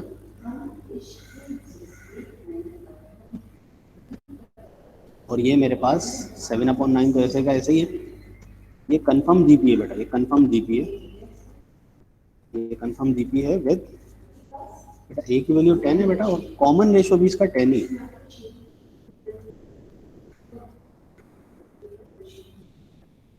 तो जैसे आपने कहा बेटा सर 1 1 को अगर n टाइम्स ऐड करेंगे तो n आ जाएगा आंसर। जैसे 1 + 1 करें तो 2 मरतबा ऐड करें तो 2, 3 मरतबा ऐड करेंगे तो 3, 4 मरतबा ऐड करेंगे तो 4 आएगा ना। तो n टाइम्स करेंगे तो n आ जाएगा। ठीक है, ये सीरीज हो गई सम अप। फॉर्मूला मेरे पास है बेटा, फॉर्मूला ये रहा, SN का फॉर्मूला है ना। फिजा आप बताओ ये वाला लगाऊं ये दूसरा वाला? r⁻n - 1 ये वाला सूट करेगा या वो, बताओ बेटा।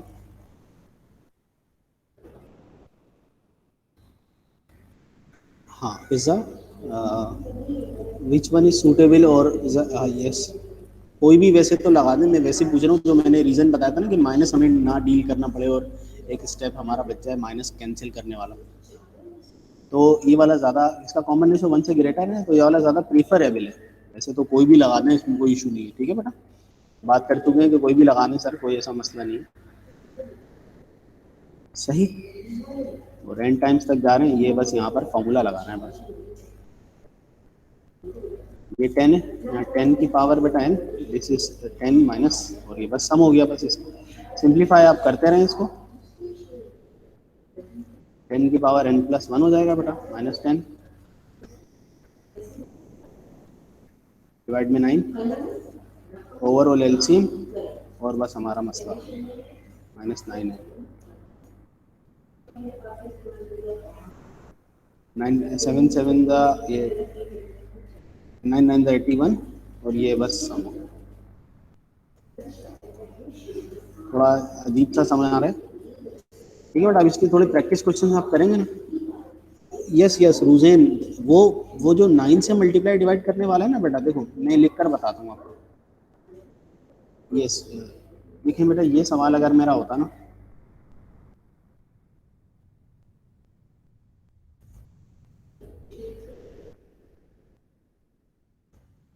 एट, तो कॉमन लेने के बाद रुझेन वो वही वही सवाल बन जाता ना बेटा। वो जो सवाल आपने यहाँ देखा तो वो वही बन गया ना बेटा, 8 कॉमन लेने के बाद। बस वही सेम प्रोसीजर, यानी मेरा जो आंसर भी आएगा ना इवन यही सेम आंसर आएगा। बस फर्क कहाँ होगा बेटा, ये 7 की जगह पर ना 8 होगा, बस ये फर्क आएगा। चलिए फाइन, ठीक है। तो ये बस मुझे बताना था। अच्छा, एक सवाल मैं इसी में बता देता हूँ बेटा, जो मैंने अगर से पूछा था उन्होंने जवाब दिया था। ये सवाल बेटा अगर मेरा होता 0.8, ये सवाल अगर होता, सेम प्रोसेस, 8 कॉमन लिया बेटा मैंने, और 0.1, 0.11 और 0.111 टू एंटर्स, ये है ना बेटा।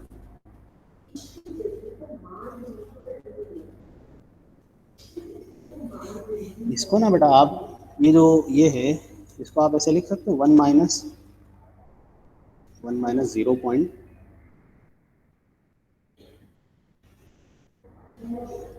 बल्कि एक काम करें, इसमें भी पहले 9 से मल्टीप्लाई डिवाइड, 9 से मल्टीप्लाई 9 से डिवाइड। तो कहने का मकसद है सेम स्टेप्स यहाँ पर भी फॉलो होंगे अगर पॉइंट जैसे आ जाते हैं। जी जी बिल्कुल शहाब। और अब ना बेटा ये जो ये आपके पास है ना, इसको मैं लिखूंगा जैसे वहाँ, यहाँ देखिए मैंने 10 - 1 100 - 1 किया था ना, इस स्टेप में देखो बेटा, यहाँ पर मैं कर सकता हूँ 1 - 0.1, तो इसको मैं लिखूंगा 1 - 0.01, और इसको मैं लिख सकता हूँ बेटा 1 - 0.001, और 2 n टर्म्स तक जा रहा है। अब इसमें जो 1 1 1 आ रहा है ना बेटा, उसको आप सेपरेट कर दो, हर टर्म के अंदर से पॉजिटिव नंबर निकाल लो, तो ये सीरीज बनेगी 1 1 1 वाली।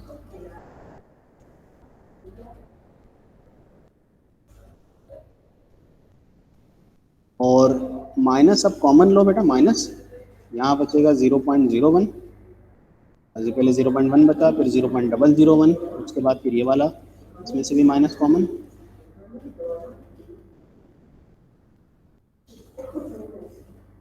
टू एन टर्म, ये भी 2 n टर्म्स तक ही जा रही जाएगी सीरीज।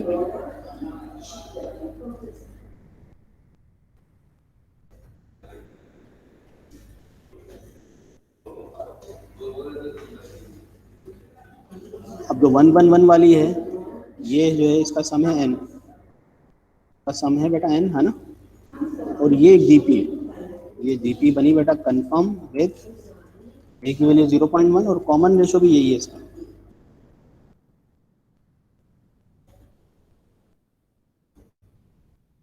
तो अब इसमें सम का फॉर्मूला बस आप अप्लाई कर दो और आपका सम में वाला लगा रहा हूँ बेटा 1 माइनस वाला,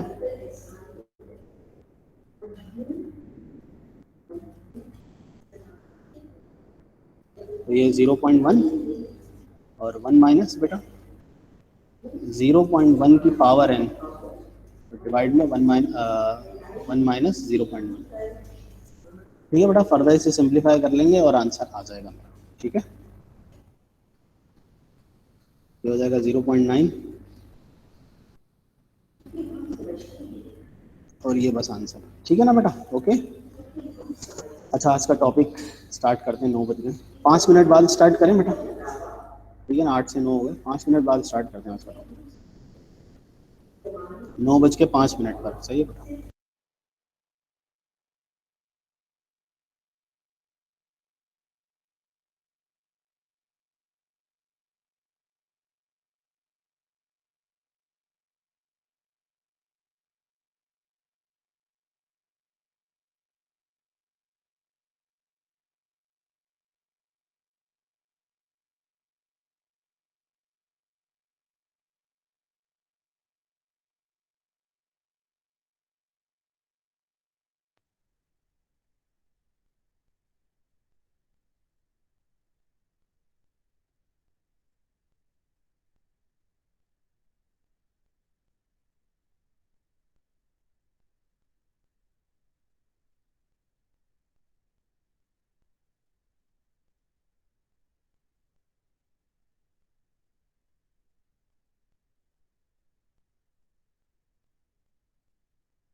ठीक है बेटा, स्टार्ट करते हैं इनफाइनाइट ज्योमेट्रिक सीरीज। तो बेसिक आइडिया और फॉर्मूला देख लेते हैं। अभी टाइम इतना नहीं है कि हम सारे सवाल जितने मैंने आज सोचे हुए थे वो कर लें।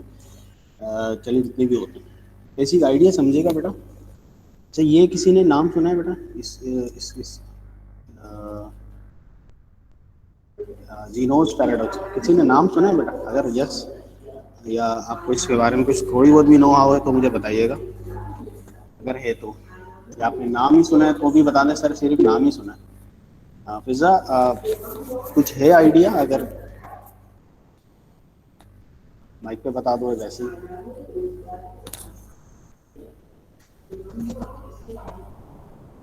लेकिन थोड़ा जल्दी, बाकी चीज़ें रह जाएंगी वरना। अच्छा देखिए, इसमें ये सब होता है कुछ डिफरेंट वेज से मैथमेटिशियन जिसको एक्सप्लेन करते हैं। कहानी ये है कि यहाँ से यहाँ पहुँचना है, लेकिन कंडीशन ये है कि पहले इसने डिस्टेंस कवर किया हाफ, फिर ये जितना डिस्टेंस कवर हो ना हाफ, उसका हाफ डिस्टेंस कवर करना है नेक्स्ट अटेम्प्ट में। यानी जैसे जीपी बनती है ना आपकी, यानी हाफ से मल्टीप्लाई कर करके नेक्स्ट टर्म्स आ रही है, वो वही बात है यहाँ पर। तो मैंने फिर इस वाले डिस्टेंस का हाफ निकाला तो इतना हाफ अब कवर करना है, फिर इस वाले डिस्टेंस का हाफ जो इतना कवर करना है। अब आगे दिखा नहीं सकती हूँ कि ये बहुत ही माइक्रोस्कोपिक चीज़ें हो गई है, तो वो समझने के हवाले से ही। तो सवाल ये है कि ये बंदा यहाँ से यहाँ पहुँच पाएगा या नहीं, ये सवाल था इसका। अब ये पैराडॉक्स इतना मशहूर हुआ था इसका, फिर कुछ लोग इसको टर्टल से और किसी मतलब रैबिट से भी मैच करते हैं वगैरह वगैरह, तो आपको जितनी भी चीज़ें मिल जाएंगी। तो क्या कहते हैं बेटा, पहुँचेगा या नहीं? आप लोग क्या कहते हैं, यस और नो? यहाँ से यहाँ पहुँचाना है, लेकिन कंडीशन ये है कि हर जो नेक्स्ट अटैम्प्ट होगी वो हाफ हाफ होती रहेगी। एक तो ये है सिंपल फॉर्म में, फिर उसके बाद में किसकी कॉम्प्लेक्सिटी भी है कि भाई इतना सा डिस्टेंस ले लें आप, फिर पहुँचेगा या नहीं। ये 1/4 ले लें, 3/4 ले लें, या 1/9 ले लें, 1/8 ले लें, तो फिर पहुँचेगा नहीं। तो फिर इसमें डिटेल है बहुत, मैं डिटेल में इतना नहीं जा रहा। वो कुछ लिंक्स मैंने शेयर किया बेटा, उससे आप देख सकते हैं इसको डिटेल में। आज की जो होगा ना हमारा लेक्चर, उसमें मैंने लिंक्स शेयर किए कुछ। ज़्यादा किसी को मज़ीद एक्सप्लोर करना है तो वहाँ से भी कर सकते हैं, या बाय और ऑन खुद भी कर सकते हैं। बेटा क्या कहते हैं, यस और नो? भाई सही गलत हो तो बाद में फैसला हो, नहीं पहुँचेगा कभी भी। अच्छा चलें, इसका सवाल हम जीपी से निकालते हैं। इसको मैं यहीं रोक रहा हूँ हैंगिंग पोजीशन में, और फिर देखते हैं। रयान शब्बीर, आप बताओ यस और नो, पहुँच जाएगा? भाई ऐसे यहाँ से पकड़ो इसको, यहाँ पहुँचा दो, खत्म हो गई बात। इतना सर इतना सोचने की क्या ज़रूरत है रयान?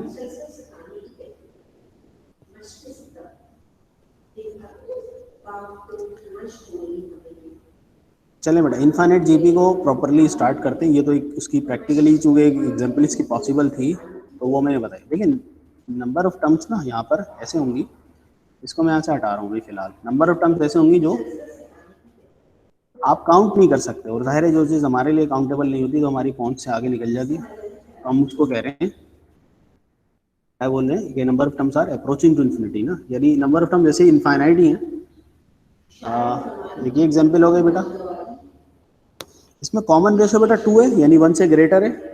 इसमें कॉमन रेशो बेटा 1 से ग्रेटर है, 2 है ना, यस और नो? तो every next term is greater than the previous, every next term is greater than the previous.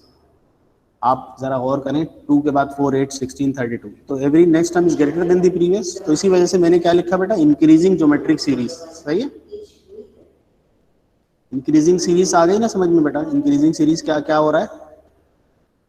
Yes बेटा बोले।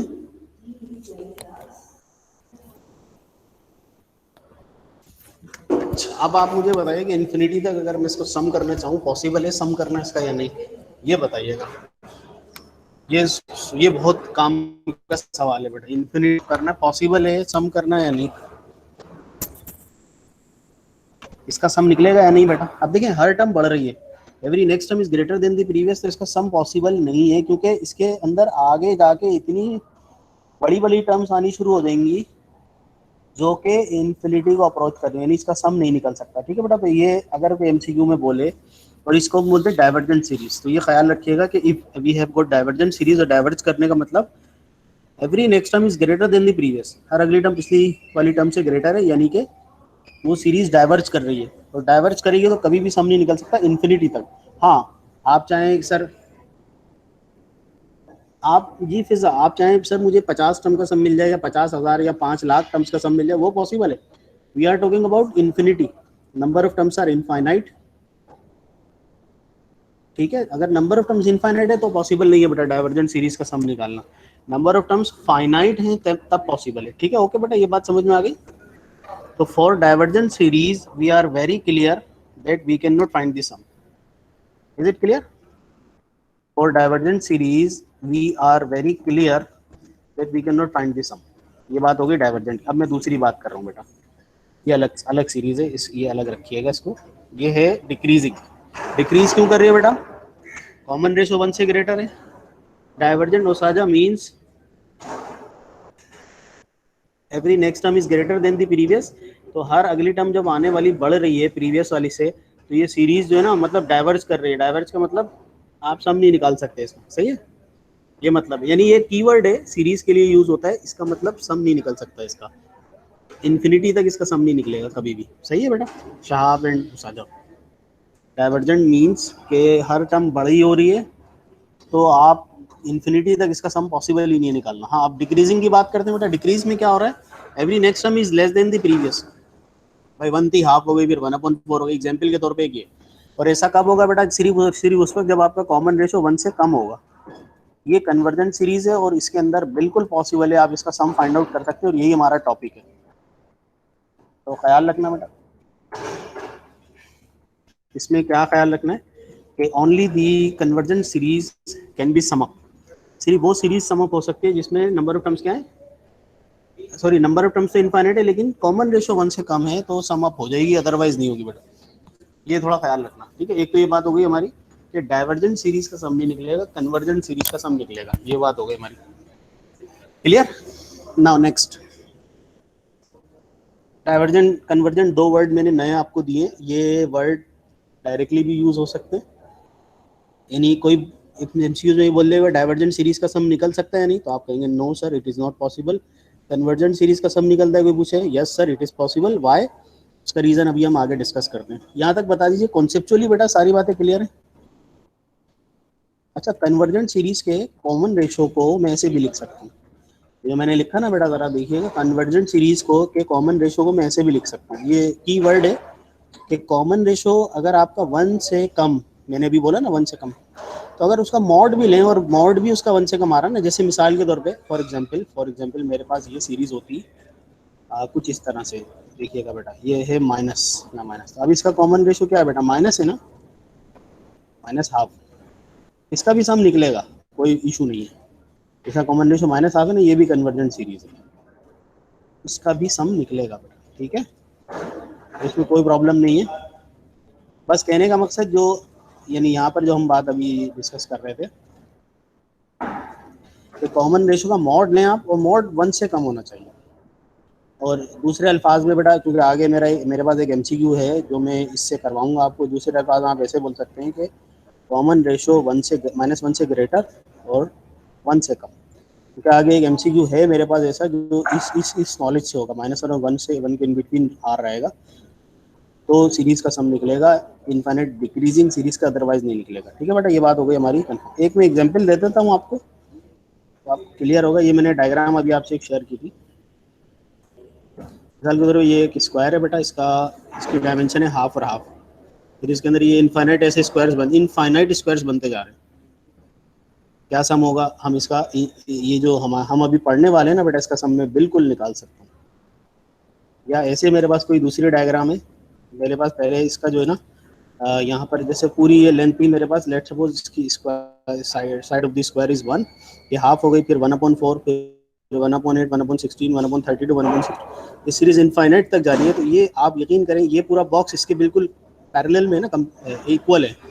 इसका हाफ और इसका सम अभी इनफाइनाइट सीरीज हम के फॉर्मूले से हम करेंगे, इसका भी हाफ ही आएगा बेटा। तो मैं वही कह रहा था, बड़ी इंटरेस्टिंग सीरीज है, इनफाइनाइट तक ज़ाहिर है हम नहीं डील कर सकते, लेकिन मैथमेटिशियंस से इसका हल कैसे निकाला वो ज़रा देखते हैं बेटा। एक तो है इसकी मैथमेटिकल वर्किंग ना, वो मैथमेटिकल वर्किंग ज़रा आप लोग देख लें पहले, उसके बाद फिर हम बात करते हैं आगे। देखिए जो कल हमने बात की थी ना बेटा, उसी लॉजिक पर मैं सम निकालना चाह रहा हूँ। कल वाले में क्या किया था बेटा, कॉमन रेशियो से मल्टीप्लाई किया था। कल वाले जो सीरीज थी उसमें कॉमन रेशियो से मल्टीप्लाई यही किया था ना, तो इसमें कॉमन रेशियो से आप मल्टीप्लाई करो। अच्छा 3 मरतबा डॉट लिखा और आगे कुछ नहीं, उसको रोका नहीं हमने सीरीज को, तो क्या बोलेंगे, इनफाइनाइट सीरीज।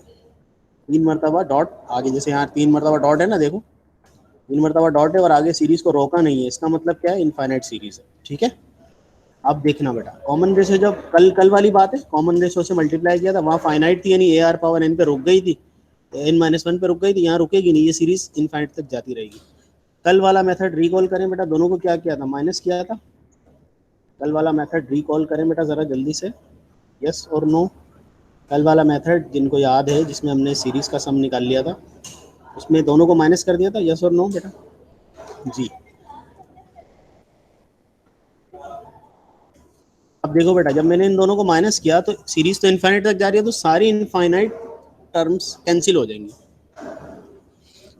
अब आप सवाल पूछेंगे सर जो बिल्कुल आखिरी वाली होगी, वैसे तो फाइनाइट है ही नहीं तो आखिरी तो सवाल नहीं पैदा होता, लेकिन फिर भी आप लॉजिकली पूछे सर वो जो आखिरी वाली होगी वो सेकंड लास्ट वाली से जैसे कल बची थी ना, तो मसला ये है कि वो बेटा इतनी लेसर क्वांटिटी में होगी कि वो हमारे लिए मतलब उसको इसमें इंक्लूड करना ना करना एक ही बात होगी। समझ रहे हैं बात को, जो एंड में आप ये बिल्कुल सवाल पूछ सकते हैं सर जो एक इसकी होगी सेकंड लास्ट, इसकी लास्ट होगी, सर वहाँ तक तो कैंसिल होगा, लेकिन बात वही है कि इनफाइनाइट सीरीज है तो आप इतना आगे वाली टर्म को ना इंक्लूड करते ही नहीं है, क्योंकि वो इसका वेटेज इंक्लूड करना ना करना एक ही बात होगी, तो वो नहीं करते हम। ठीक है, तो सिर्फ बेचारी एक फर्स्ट टर्म बची, बाकी सब कैंसिल। तो सम टू इन्फिनिटी का फॉर्मूला क्या बन रहा है बेटा, यहाँ से कॉमन ले लिया है ना,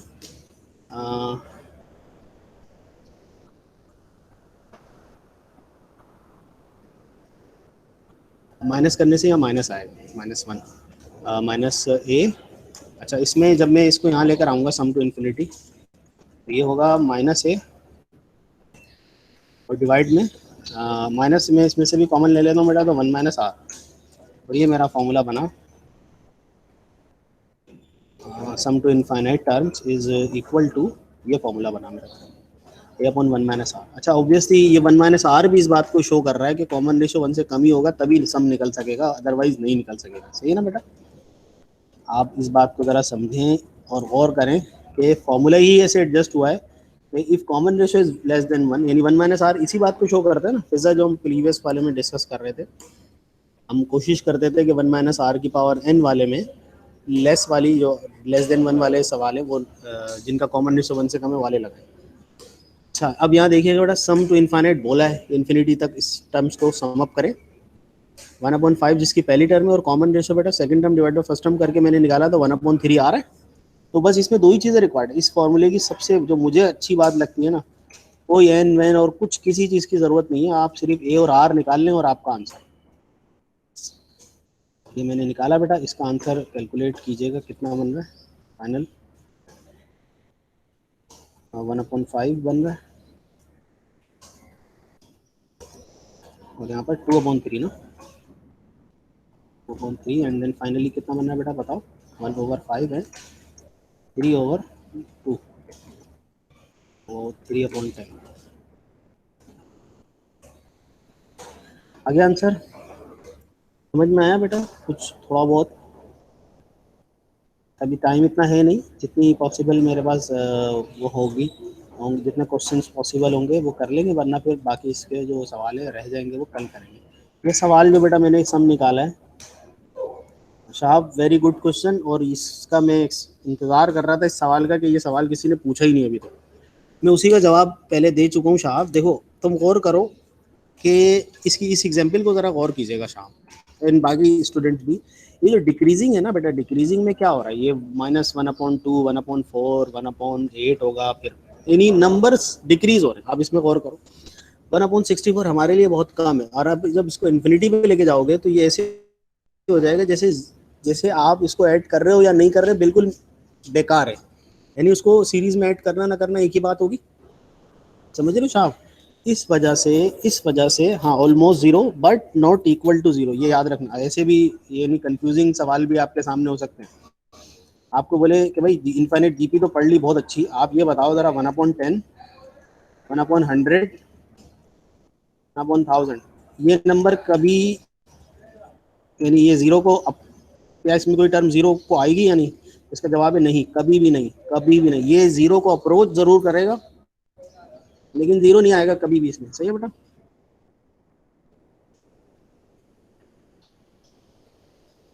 सही है शहाब? इसका जवाब है कि we will not gain any such term which is equal to zero in this sequence। कभी भी इसमें जीरो नहीं। हाँ, आप ये बोल सकते हैं नियरेस्ट एंड नियरेस्ट होता रहेगा जीरो के, ये बिल्कुल सही बात है, क्योंकि कॉमन रेशियो का 1 से कम है तो ऑब्वियसली ऐसे ही होगा, लेकिन कभी भी जीरो नहीं आएगा। इसका अगर कोई एमसीक्यू, बहुत सॉलिड एमसीक्यू है ये, जीपी से रिलेटेड, इनफाइनाइट जीपी से रिलेटेड। अच्छा, एक सवाल मेरे पास बहुत अच्छा और सोचने वाला सवाल है, वो ज़रा जीपी का ही है, और इसमें ये है एमसीक्यू लेवल है। ये देखिएगा बेटा, सवाल है, इसको मुझे सम अप करने में सम टू इन्फिनिटी का फॉर्मूला आपके सामने लिख देता हूँ और आप लोग ज़रा गौर करें, सर इसमें ये होना चाहिए। क्या करूं बेटा, स्टार्ट कैसे करूं, कैसे सॉल्व करूं, बताओ ज़रा।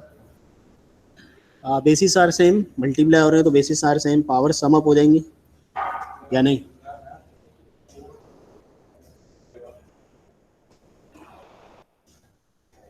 यस और नो बेटा? बेसिस, बेस सेम है ना सब नंबर्स की, 2 है तो पावर सम अप हो जाएंगी।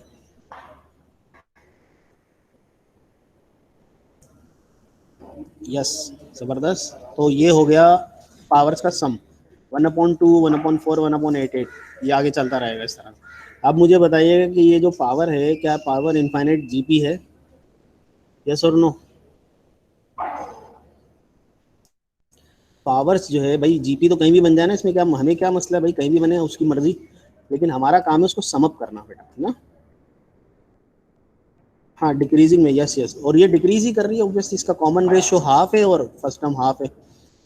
ये सम वाला फॉर्मूला मैंने ऊपर लिखा है बेटा, वो लगाया, 1/, हाफ ओवर 1 - हाफ, तो हाफ डिवाइड बाय हाफ, ये 2 ही आ गया बस, यानी कि ऑप्शन नंबर सी करेक्ट है इसका। बेटा मुझे कंफर्म कर दीजिए सारे स्टूडेंट्स, ये समझ में आ गया, ये आइडिया क्या है, कॉन्सेप्ट क्या है? और मुझे अब ये बताइएगा कि ये जो मैंने आप, अगर इस तरह से कोई डायग्राम आपको दे दे और कहेगा कि इसकी इस पूरी सीरीज का सम करो, तो वो करना क्या चाह रहा है, मतलब वो क्या बोलेगा हमसे? इन इन पूरी, ये जो पूरा हमारे पास ये बॉक्स बना हुआ है ना, ये हाफ है और ये पूरा का पूरा हाफ ही होगा, तो टोटल कितना बन रहा है ये बता दें इसका। यानी इसका मिसाल के तौर एरिया हाफ है, फिर 1/4 है, फिर 1/8 है, तो ये टोटल कितना बन रहा है बेटा? ये यही बोल रहा है मैथमेटिकली, ये कह रहा है ना, 1/2, 1/4, ये सबका सम कितना बन रहा है, यही बोल रहा था, है ना बेटा? इसको हम सम अप कर सकते हैं बेटा, यही सीरीज वाले, एक ही वैल्यू बेटा यहाँ पर हाफ, और कॉमन रेशो भी हाफ ही है यहाँ पर। सम टू इन्फिनिटी का फॉर्मूला लगाओ जरा इसमें, तो टोटल आपको इसका आंसर मिल जाएगा। मिल गया ना बेटा? ठीक है, तो आप जरूरी नहीं है कि मैथमेटिकल फॉर्म में ही अब कोई आंसर सवाल दे आपको, आपको कोई डायग्राम बना के ऐसे इनफाइनाइट पूरी जीपी बना के दे दे, और क्या, यानी प्रैक्टिकल लाइफ से रिलेटेड या डेली लाइफ से भी कोई सवाल बिल्कुल हो सकता है।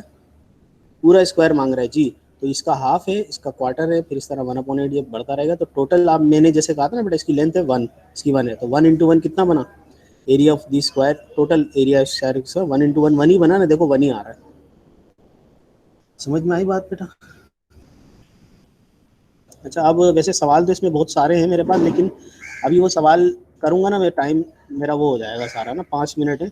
मैं एक एक चीज़ आपको दे रहा हूँ, वो सवाल थोड़े मतलब डिस्कशन वाले सवाल हैं, वो मैं अभी नहीं कराना चाह रहा, मैं एप्लीकेशन लेवल पे बात करता हूँ बेटा, और एप्लीकेशन लेवल पे बिल्कुल सवाल आ सकता है। आप क्या कहते हैं बेटा, 0.999,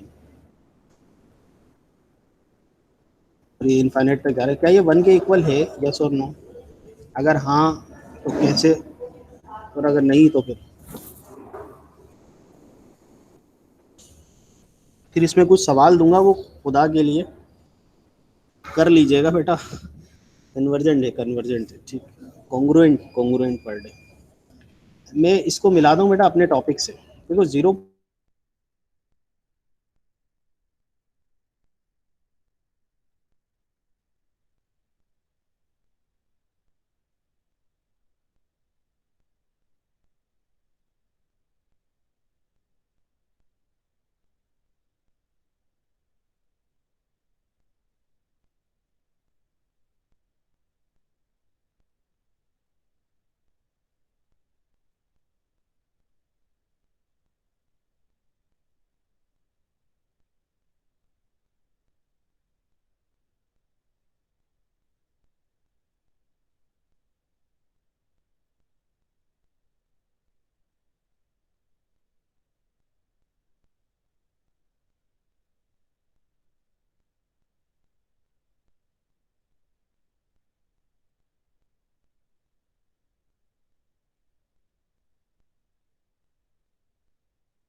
बेटा मुझे बताइएगा, मेरी आवाज़ अभी आ रही है, सही आ रही है? हाँ, बस ये आखिरी सवाल देख लीजिएगा और ये एप्लीकेशन लेवल है। और आपको ये भी क्लियर करना था कि मकसद ये था कि इस तरह के सवालों की एप्लीकेशंस हैं। One of the application is there, तो जिसके अंदर आप एक इनफाइनाइट जो नंबर है, मतलब रिकरिंग है, लेकिन बार बार जो कुछ 1 या 2 या 3 या 4 डिजिट्स जो है ना वो बार बार रिपीट हो रहे हैं, ये इसमें आइडिया है। तो उसका आप एक फ्रैक्शन बना सकते हैं, कॉमन फ्रैक्शन ना, या इसको और भी नाम देते हैं, देखिएगा।